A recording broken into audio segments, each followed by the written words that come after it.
guys, what's going on? Colin here from Sportsman's Adventures Real Life. Today we're going to talk a little bit about throwing a cast net, how to do it, what size to use.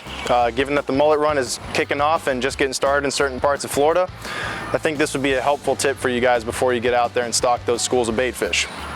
So before we get started into the process, talk a little bit about what we're using here. This is an 8-foot net.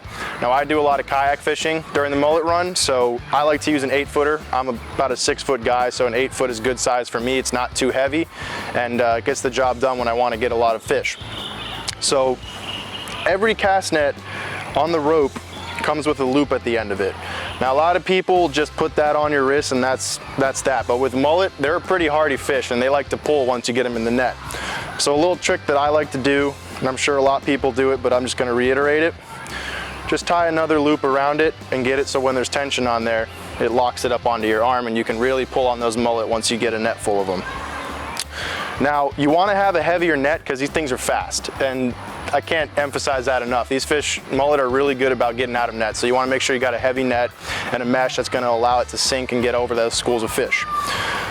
So once you got the rope around your wrist, what you want to do is make even loops, and what I mean by that is once you make your first one like that, you want to try and make them as close to the size of the first one as possible, and you'll just keep going and going as you get down the rope.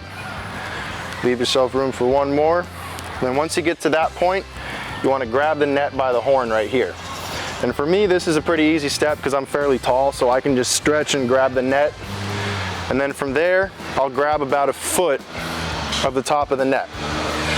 Now, the next step there, go down about another foot or two, grab your net and make a loop. Put it in your left hand or your right hand, whichever's easiest for you. And then you're gonna go a little further down and make another loop. Now, that can adjust depending on what size net you're using.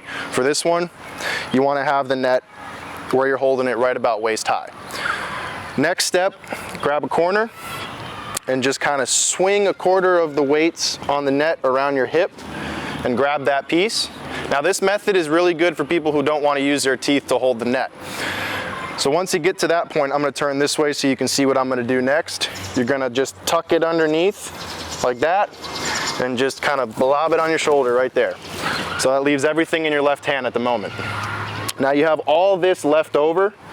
So the next step from there is you want to take half of this and just kind of swing it out, throw it over your other shoulder. Just let it fall into your hand like that, and then grab a lead. Now you're loaded and ready to throw. So you can just stay like this forever, and this is a really comfortable way to hold the net. Oftentimes the guy or girl operating the boat is going to be trying to position you to get on those schools of fish. So you want to have the net kind of loaded in a place where it's not going to be too heavy and bearing down on you too much. So once you're ready to throw, you're just going to do one motion, swing back and swing forward, and there you have it.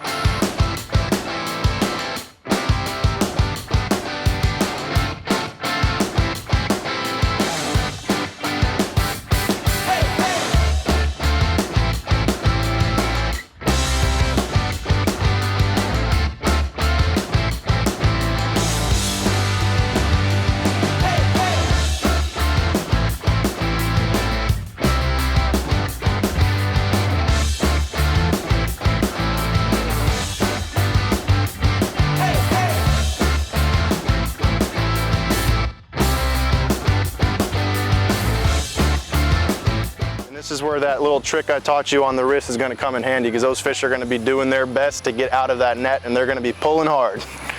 So if you guys like what you saw, make sure you hit that notification bell and subscribe to the Captain Rick Murphy YouTube channel, and good luck during the fall mullet run.